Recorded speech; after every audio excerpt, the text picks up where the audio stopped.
कटिहार गंगा की आगोश में बसा है तो कई छोटी नदियां भी इसे और सरसब्ज बनाती हैं। कुल 8 नदियां कटिहार से होकर बहती हैं तो 3 नदियों का संगम भी कटिहार में है। कोसी, गंगा और महानंदा कुर्सेला में मिलती हैं, जहां पर गांधी जी की अस्थियों को विसर्जित किया गया था। नवाब सैफ अली खां के दौर में यह इलाका सैफगंज के नाम से जाना जाता था। अंग्रेजों ने यहां आने के बाद डिग्गी कटिहार के नाम पर इस इलाके को कटिहार नाम दिया। कटिहार के लोग दुनिया में जहां कहीं भी हों, लेकिन अपनी मिट्टी, अपने घरों से हमेशा जुड़े रहते हैं। सुना है शहर का नक्शा बदल गया है, तो चल के जरा हम भी अपने घर को देखते हैं।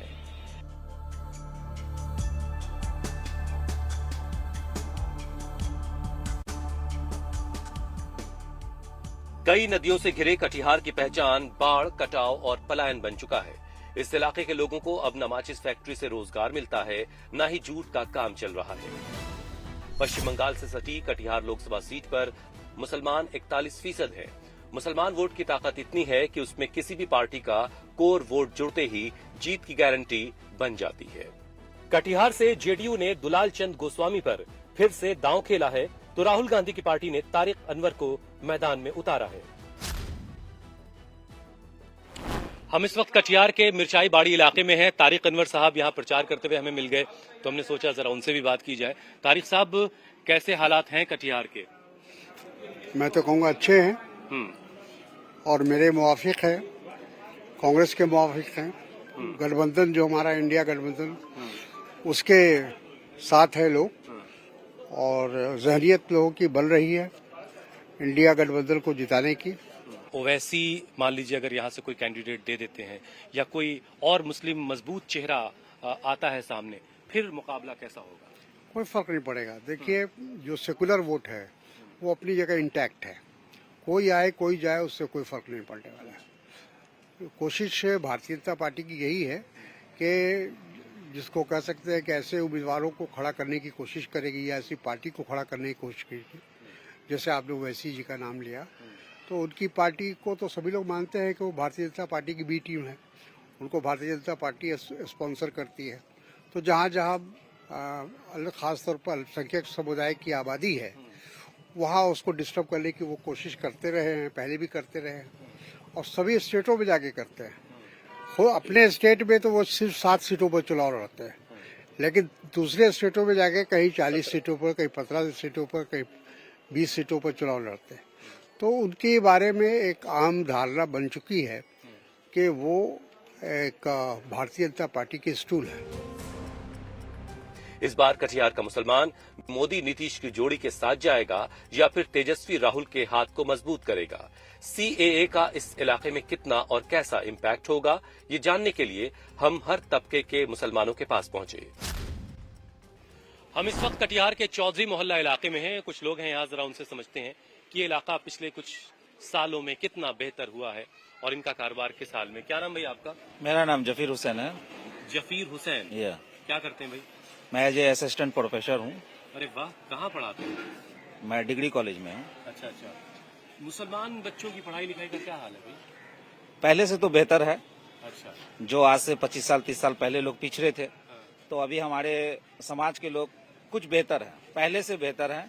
आज लोग शिक्षित हो रहे हैं, नौकरी में भी अपनी हिस्सेदारी की बात करते हैं, समाज में भी अपनी हिस्सेदारी की बात करते हैं, जागरूक हैं लोग और अपने जागरूक के हिसाब से, अपने सोच समझ के हिसाब से अपने राजनीतिक हिस्सेदारी की बात भी हो रही है। बिल्कुल, राजनीतिक हिस्सेदारी की जब तक बात नहीं होगी तब तक आप अपने किसी चीज पे काबिज नहीं हो सकेंगे। इसलिए जरूरी है कि शिक्षा के साथ राजनीति भी बहुत जरूरी है।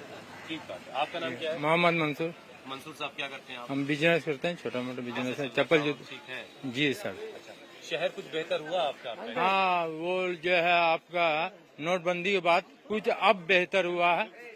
नोटबंदी के बाद जो बीच में बहुत ज्यादा पोजीशन खराब हो गया था, उसके बाद अब जो है मेहनत किया है लोगों। आपके सांसद में आपका क्षेत्र कुछ बदला हुआ, बढ़िया हुआ पहले से। हाँ, कुछ काम कुछ नहीं, जो पहले है उसी तरह है।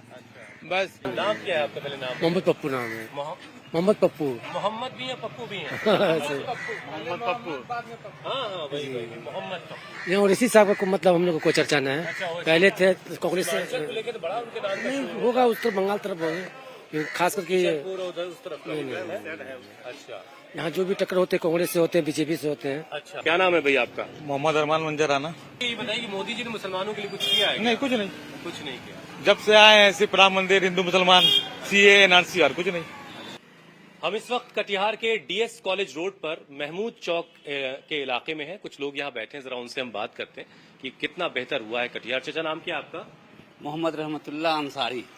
रहमतुल्लाह साहब, पिछले 5 वर्षों में आपका शहर कुछ आगे बढ़ा, कुछ तरक्की हुई? वैसे कुछ नाला बनने का काम शुरू हुआ है, मगर अब तक उससे आम आवाम को फायदा नहीं पहुंच रहा। तो नाला बनना ही तरक्की की निशानी है यहाँ तरक्की की निशानी नहीं है, हाँ। तरक्की के कामों में से एक छोटा सा हिस्सा है। तो आपके जो सांसद हैं दुलाल साहब, उन्होंने कुछ बेहतरी नहीं की इस इलाके में? दुलाल साहब का चेहरा हम लोग आज तक नहीं देखा, इलेक्शन जीतने के पहले भी, इलेक्शन जीतने के बाद भी, कि हमारा एमपी कौन है, हम लोग चेहरा भी नहीं देखा। आपका नाम क्या है भाई? एमडी रहमान। एमडी रहमान, यानी मोहम्मद रहमान। मोहम्मद क्या रहमान। करते हैं रहमान साहब? फर्नीचर का कारोबार है। मोदी जी ने कुछ किया आप लोगों के लिए? मोदी जी बेहतर तो बहुत ज्यादा किए हैं देश के लिए। अच्छा, क्या एक दूसरे के खिलाफ खड़ा करवा देना, दोस्त से लड़वा देना, बिजनेस का खास्ता हाल कर देना। अच्छा, मेरा 90% दोस्त सब जो है हिंदू है, नॉन मुस्लिम मुस्लिम 90% 90। हाँ, और आज के डेट में हम अकेला है वो सारे दोस्त आपके दोस्त नहीं एकदम। सब बीजेपी मैंडेट है। मेरे बात पे उसके बात पे मेल मिलाव नहीं होने के कारण आज ना इस्तीफाकी पैदा हुआ है। और जो वो कह रहे थे रहमान साहब की मोदी जी ने जो है वो भाई को भाई के खिलाफ खड़ा कर दिया है, इसकी क्या सच्चाई है? इसमें क्या? नहीं, इसमें तो हकीकत है, इसमें कोई शक नहीं है। हम लोगों के भी जो गैर मुस्लिम दोस्त लोग थे, समझे कि नहीं, तो मिलना जुलना उन लोगों का अब कम, जो जैसे रोज हम लोगों से मिलते जुलते थे, अब उसमें कमी आई है। कमी आ गई। और बातचीत में भी अब वो माने मिठास जो होना चाहिए, अच्छा, चाशनी जो होनी चाहिए, वो अब नहीं है। इसकी वजह यह है कि मोदी जी ऐसा वहाँ मोदी जी को वोट की राजनीति कर रहे हैं, सिर्फ वोट की राजनीति, देश की राजनीति वो नहीं कर रहे हैं। देश चूल्हे भाड़ में जाए उससे उनको मतलब नहीं है। वोट के आंकड़ों के हिसाब से बिहार का कटिहार M22 समीकरण का बड़ा गढ़ नजर आता है। ये बात अलग है कि ये पॉलिटिकल केमिस्ट्री ज्यादा बार फिट नहीं बैठी। इस सीट पर 41% मुसलमान, 11% यादव, 8% सवर्ण, 16% वैश्य, 18% पिछड़ा और अति पिछड़ा है। 41% मुसलमान और 11% यादव वोट मिलाकर 52% हो जाता है। यानी M22 फॉर्मूला 100% लागू हो जाए तो किसी दूसरे समीकरण की जरूरत नहीं पड़ती। हम इस वक्त कटिहार के मंगल बाजार में हैं और यहीं पर कटिहार की जो बड़ी मस्जिद है वो है, और ये मस्जिद कटिहार के मुसलमानों के बीच एक बड़ा मकाम रखती है और यहाँ से निकलने वाला हर पैगाम मुसलमानों के बीच काफी अहमियत का हामिल है। कुछ लोग हैं यहाँ पर, जरा उनसे समझते हैं कि यहाँ पर कैसा कामकाज हुआ है। भाई, सबसे पहले तो अपना नाम बताएं आप। जी, मेरा नाम मोहम्मद अतीकुज़्ज़मा उर्फ चांद। अतीकुज़्ज़मा उर्फ चांद। चांद साहब, सब खैरियत है? जी अल्हम्दुलिल्लाह, अल्लाह का शुक्र है। कटिहार कैसा है आपका? माशाल्लाह बहुत अच्छा है। आपके सांसद महोदय ने कुछ तरक्की की यहाँ पे? हाँ, डेवलपमेंट का काम भी हुआ है उनके दौर में। अच्छा, सड़कें वगैरह बनी हैं और जो उनसे बन पड़ा वो काम उन्होंने किया है। बन पड़ा का मतलब क्या होता है जी? मतलब कुछ दिन तो हम लोग विपक्ष में भी थे, कुछ दिन सत्ता के साथ बड़ी थे। रियायत से पेश आ रहे हैं आप। नहीं, ऐसी कोई बात नहीं है। सांसद हैं, उन्होंने पहली बार वो सांसद बने कटिहार के, और उनके रीजन में बहुत सारे काम हुए हैं। अभी कटिहार में NH वगैरह भी उनके रीजन में ही बना है, तो काम उन्होंने किया है। आपका नाम भाई? बाबू खान। बाबू खान साहब, आप कैसे देख रहे हैं पिछले 5 सालों को? जब भी माजी के फसाने वो सुना देते हैं, मेरे सोए हुए जज्बात जगा देते हैं। हर मोड़ पे समझते हैं हम जिन्हें अपना रफीक, बस वही रोज मुझे जख्म नया देते हैं। जो CAA आया, इससे आपके वोट देने के तरीके में कुछ बदलने वाला है? कोई भी तरीके में कोई भी बदलाहट की जरूरत नहीं है। ये CAA सिर्फ एक मौसम है, चुनावी मौसम है। इंशाअल्लाह चुनाव खत्म होगा, ये बादल की तरह खत्म हो जाएगा। क्या नाम है आपका? जी, मेरा नाम मोहम्मद राशिद रफी है। राशिद साहब, क्या करते हैं आप? ये हम ऑप्टिकल शॉप है मेरा यहाँ। अच्छा, तो नजर कैसी है यहाँ के लोगों की? आप नजर तो अल्हम्दुलिल्लाह अच्छी है, बची कुची नजर हम पूरी कर देते हैं डाल के। तो सियासत की दुनिया में क्या चल रहा है? जो दिख रहा वही है या जो नहीं दिख देखिए, रहा? मेरा बहुत ज्यादा इंटरेस्ट मतलब हम इंटरेस्टेड सियासत से तो नहीं है, लेकिन वोट तो करते हैं। हाँ, वोट भी करते हैं, लेकिन हम ये कहेंगे कि जो भी सांसद बनते हैं या जो रहे गुज़िश्ता या जो अभी हैं या आने वाले, उनसे यही रिक्वेस्ट करेंगे कि भाई शहर आपका है, आप यहाँ के लोगों के वोट से जीतते हैं, कोशिश कीजिए, हाँ जो बेस्ट है यहाँ के लिए कीजिए। हम खामी क्या गिनाएं, खामी आपको सब पता है। ओवैसी साहब का इधर सीमांचल में बड़ा बोलबाला है जी। अभी तारिक अनवर साहब मैदान में गठबंधन से, दुलाल साहब पहले से ये हैं। अब अगर ओवैसी साहब ने कोई मुसलमान कैंडिडेट दे दिया तो कोई खास साहब, कोई चांद साहब क्या करेंगे, कैसे फैसला होगा? देखिए, ये कटिहार बहुत पढ़े लिखों की जगह है। अच्छा। यहाँ लोग फितना से बहुत दूर रहते हैं और फितना बाजों से भी दूर रहते हैं। ओवैसी साहब को यहाँ की आवाम, चाहे वो मुसलमान हो चाहे वो कोई और हो, हम लोग उसको जानते हैं कि वो फितनागिरी में उनका अव्वल नाम है। इसलिए हम लोग उससे परहेज करते हैं। अच्छा। हम लोग वोट जो तो चांद भाई, आपकी नजर में भी ओवैसी जो है फितनाबाज है? देखिए, हम किसी को कुछ नहीं कहते, मगर यहाँ ओवैसी साहब का कोई रोल है ही नहीं। अच्छा। अब हम सिर्फ जात के नाम पे अगर वोट देंगे तो हम कितने %? हम जात पे क्यों वोट दें? हम सेकुलरिज्म पे वोट देते हैं, हम डेवलपमेंट पे वोट देते हैं। हमारा एरिया बहुत पिछड़ा हुआ है। कटिहार भले ही विकास की धारा में पिछड़ा हो, लेकिन यहाँ के लोगों का दिल विकास की जगह जाति और धर्म की सियासत में धड़कता है। इस सीट के इतिहास पर नजर डालें तो 2014 लोकसभा चुनाव में एनसीपी के तारिक अनवर को 4,31,292 वोट मिले। बीजेपी के निखिल चौधरी को इस सीट पर 3,16,552 वोट मिले। जीत का अंतर 1,14,740 वोट का रहा।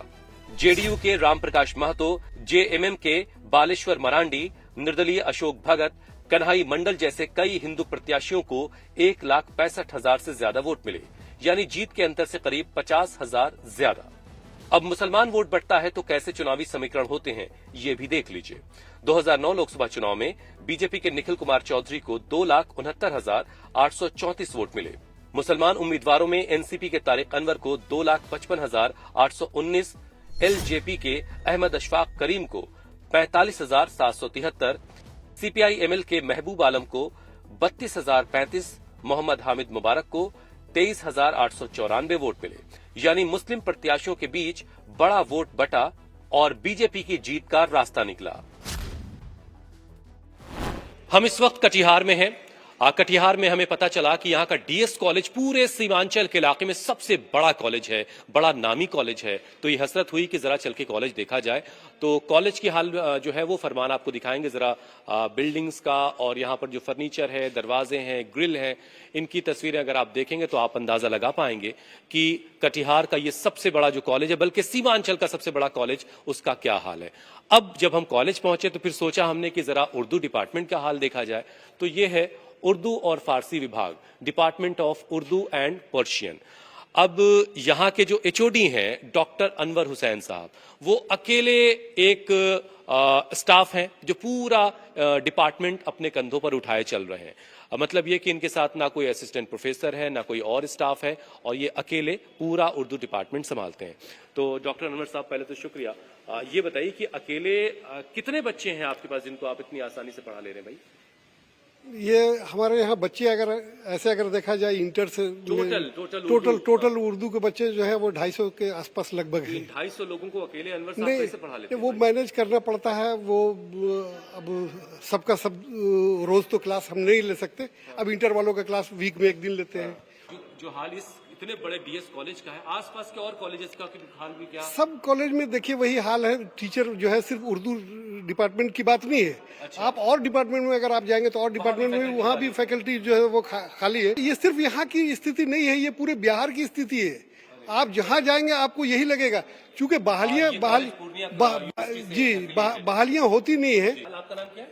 जी, कलाम अजनबी के नाम से जाना जाता हूँ मैं। आप यहीं के पढ़े हुए? आप शायद जी, मैं इसी कॉलेज का प्रोडक्ट हूँ। 94 अपने सांसद के जरिए अपने कॉलेज की बेहतरी के लिए कोई कोशिश की आप लोगों ने की? भाई सांसद महोदय, देखिए अपने कॉलेज क्या हाल हो रखा, बिल्डिंग का, दरवाजों का।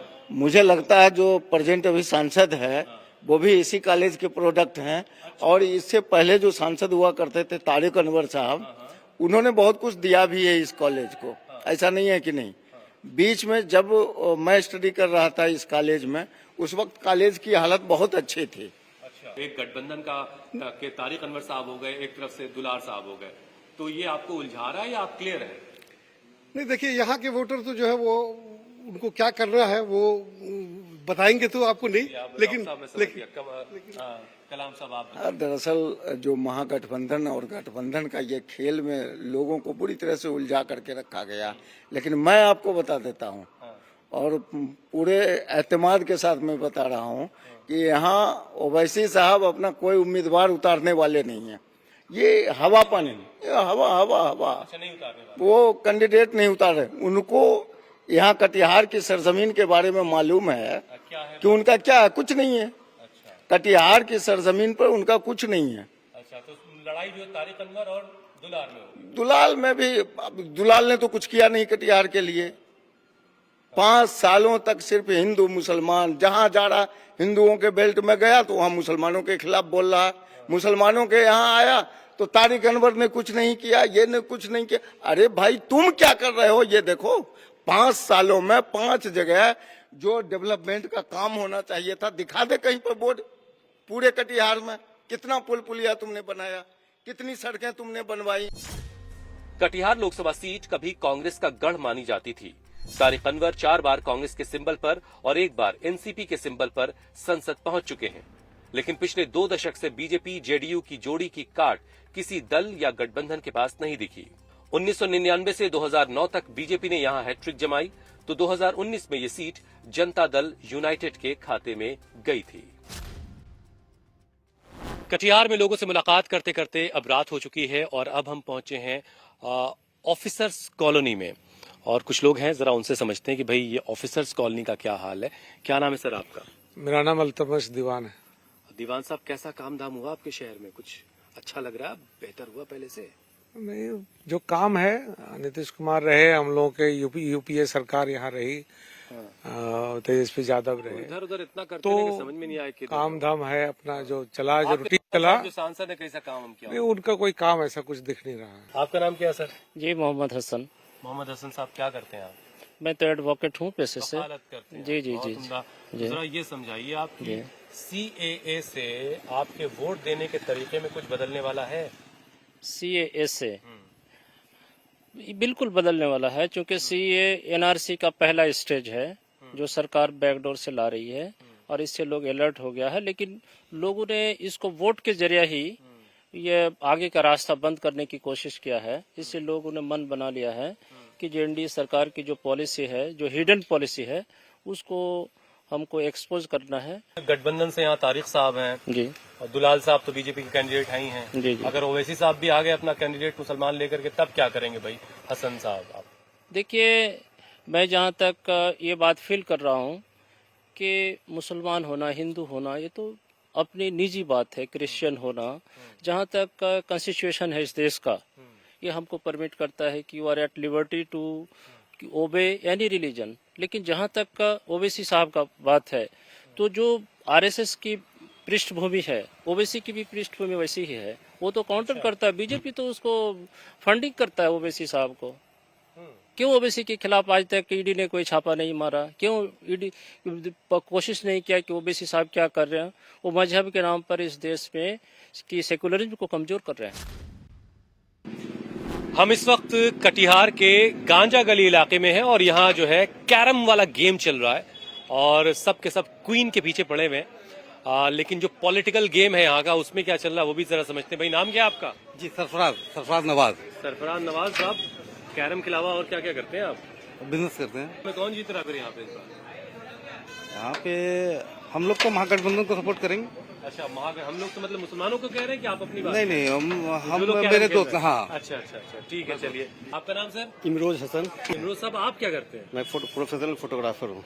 फोटोग्राफर हैं? मतलब हमको जवान भी बना सकते हैं क्या? फोटो खींच कर? अभी तो यही आ गया। खैर, बताइए, सियासत में कौन ज्यादा जवान है यहाँ पे? सियासत किसके जलवे है ज्यादा? अभी तो महागठबंधन का जलवा है यहाँ पे। अच्छा, महागठबंधन की बातें ज्यादा हो रही है। जी। मोदी जी उम्मीद करे बैठे हैं कि इमरोज हमें भी वोट करेंगे। मोदी जी हमारे लिए कुछ करे तब तो मोदी जी हमसे उम्मीद करें कुछ। कटिहार कभी एक औद्योगिक शहर रहा। यहाँ का जूट 7 समंदर तक अपनी पहचान रखता था। यहाँ की फ्लोर मिल्स लोगों की रोजी रोटी का जरिया हुआ करती थी। यहाँ की माचिस लोगों के घरों के चूल्हों को रोशन कर रही थी, लेकिन जब से इन मिलों का शोर थमा है, खामोशी से पलायन बढ़ा है। पानी इंसान की जिंदगी है, लेकिन यही पानी बाढ़ की शक्ल में कटिहार के लोगों के लिए कभी कभी मौत बन जाता है और सरकार की बेरुखी यहाँ के लोगों की आंखों से छलकती है। इस रेलवे स्टेशन की ये रोशनी वाली तरकीब अच्छी है, लेकिन ऐसी तरकीबों की अभी और जरूरत है। आंख में पानी रखो, होठों पे चिंगारी रखो और जिंदा रहना है तो तरकीबें बहुत सारी रखो। कटिहार से कैमरा पर्सन फरमान मलिक के साथ मैं हुसैन रिजवी, इंडिया टीवी के लिए।